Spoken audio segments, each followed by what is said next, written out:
Welcome to our channel. Kita baru saja sudah melewati bulan Agustus yang sangat spesial bagi rakyat Indonesia. Ya, kita baru saja melewati Pesta Kemerdekaan Republik Indonesia. Nah, di hari kemerdekaan kemarin, kalian sudah mengibarkan bendera merah putih kan di halaman rumah kalian? Tapi kalian tahu tidak ya sejumlah fakta terkait bendera kebangsaan kita ini? Jika tidak, simaklah fakta-fakta terkait bendera kebangsaan yang telah dirangkum channel Data Fakta untuk kamu. Tapi sebelum lanjut, kami ingatkan kembali untuk subscribe channel ini dan aktifkan lonceng notifikasi kamu untuk mendapatkan video edukatif dari Data Fakta.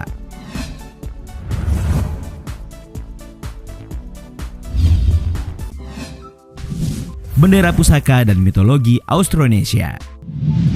Tidak ada sesuatu yang diciptakan tanpa maksud, tak terkecuali bendera kebangsaan kita. Ada banyak fakta terkait bendera merah putih dan bagaimana asal muasal dari pemilihan warna adalah salah satunya. Adapun asal mula yang dimaksud berkembang di masyarakat, beredar dengan berbagai versi, dan yang akan dibahas berikut adalah satu di antaranya. Merunut dari berbagai sumber, dikatakan bahwa warna merah putih mengikut pada budaya Austronesia yang menempatkan kedua warna tersebut sebagai warna yang ditinggikan. Kedua warna ini pun dianggap mewakili dua unsur, yakni putih untuk langit dan merah untuk tanah. Lalu bagaimana mitologi ras Austronesia menafsirkan makna langit dan tanah? Faktanya bangsa Austronesia mengandaikan langit sebagai ibu dan tanah sebagai bapak. Selain Indonesia, mitologi ras Austronesia ini berkembang pula di sepanjang wilayah Tahiti serta Kepulauan Madagaskar yang ada di Afrika.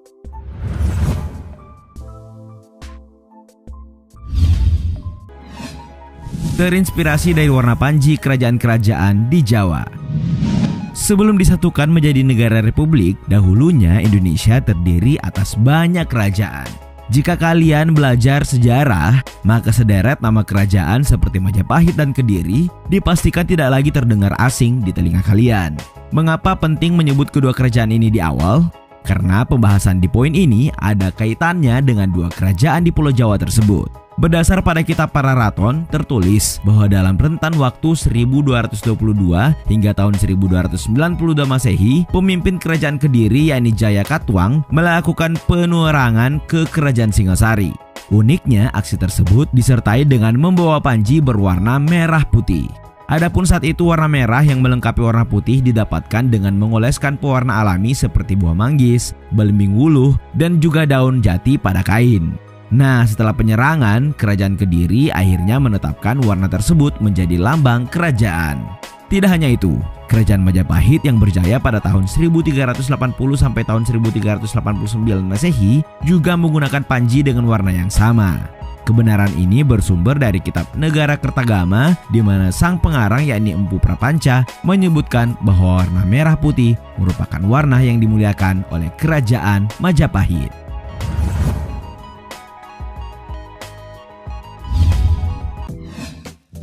Bentuk protes terhadap Belanda. Sebelum Jepang, sudah ada Belanda yang lebih dahulu menduduki Indonesia. Bahkan dalam rentan waktu ratusan tahun, sejarah mencatat Belanda melakukan pendudukan pasca pengambil alihan wilayah yang sebelumnya dikuasai oleh VOC. Nah, lalu apa hubungan antara bendera merah putih dengan kependudukan Belanda? Faktanya, sebelum merdeka di tahun 1945, bendera merah putih sudah lebih dulu dikibarkan.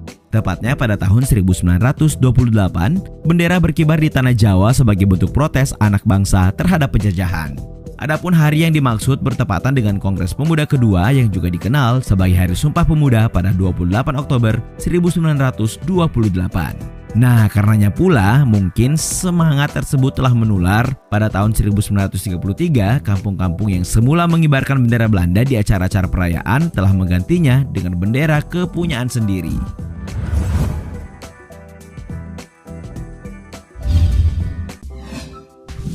Perjalanan Sang Saka Merah Putih.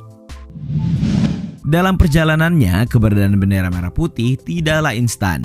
Kejadian demi kejadian dijejaki bendera kebangsaan ini hingga sampai pada titik yang kita kenal hari ini.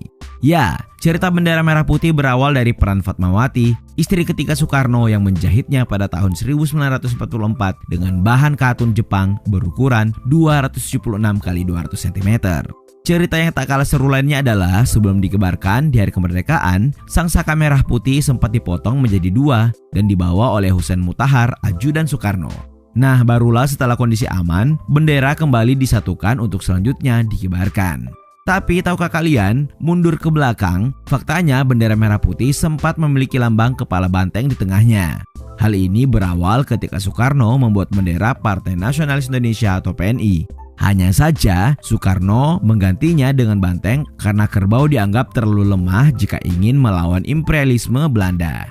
Nah, sebagai hasil akhir hanya garis merah putih yang disepakati, sementara gambar kepala banteng dihilangkan melalui hasil perundingan pada Kongres Rakyat Indonesia yang dilaksanakan oleh Gabungan Politik Indonesia atau GAPI pada tahun 1939.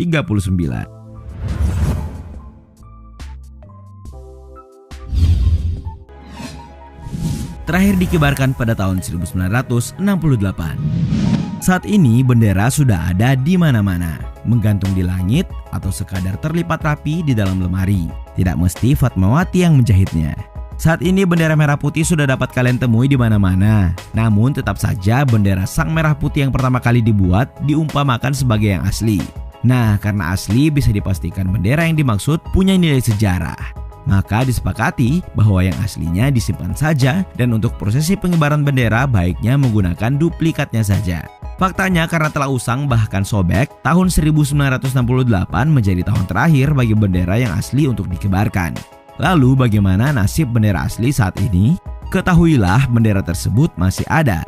Karena setelah dipensiunkan, bendera ini kemudian disimpan di Istana Negara dan hanya dikeluarkan setahun sekali saat prosesi pengibaran di Hari Kemerdekaan Indonesia. Sebagai rangkaian pengibaran, bendera yang asli akan dibawa oleh pembawa baki yang nantinya menyerahkan bendera asli ke presiden untuk selanjutnya ditukar dengan yang duplikat.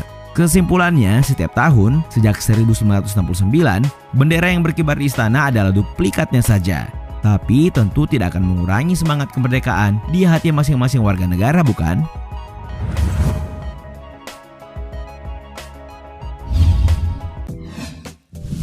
Aturan pengibaran dan larangan.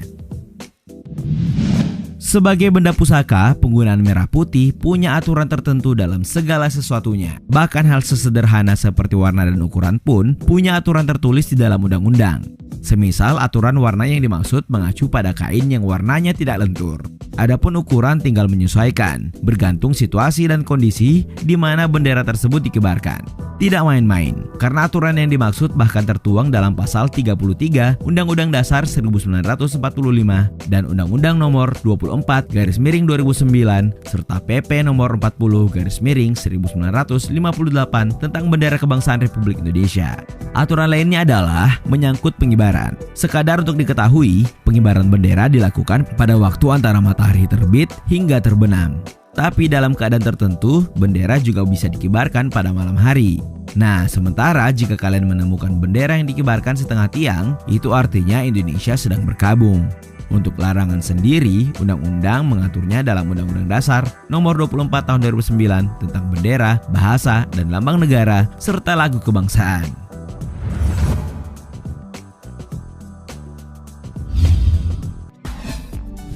Punya banyak penyebutan nama. Kalau boleh tahu, bagaimana kalian menyebutkan nama bendera negara Republik Indonesia? Sadar atau tidak, bendera kebangsaan ini punya banyak penyebutan. Mungkin sekali waktu ada yang menyebutnya bendera pusaka, sang saka merah putih, sang merah putih, dan juga sang dwi warna. Nah, lalu apa yang membedakan? Jika memang sama saja, kira-kira kapan masing-masing sebutan digunakan? Lebih jauh, penggunaan kata bendera pusaka merujuk pada bendera asli yang dijahit oleh Ibu Fatmawati. Tapi kalian juga bisa menyebutnya bendera pusaka sang saka merah putih. Adapun sang saka merah putih juga penggunaannya merujuk pada julukan kehormatan saja. Sementara untuk kalian yang lebih suka menyebut sang merah putih atau sang dwi warna, sebutan ini dimaksudkan untuk setiap bendera Republik Indonesia yang berkibar di setiap upacara bendera. Namun jika ingin mengacu pada undang-undang, bendera kebangsaan kita memiliki nama resmi Sang Merah Putih, di mana aturan ini sesuai dengan pasal 35 Undang-Undang Dasar 1945. Itulah tadi sederet fakta terkait bendera kebangsaan Republik Indonesia yang mesti kalian tahu. Nah, bagaimana? Kalian sudah paham kan bagaimana fakta-fakta terkait Sang Merah Putih ini? Terima kasih sudah menonton, jangan lupa like dan share.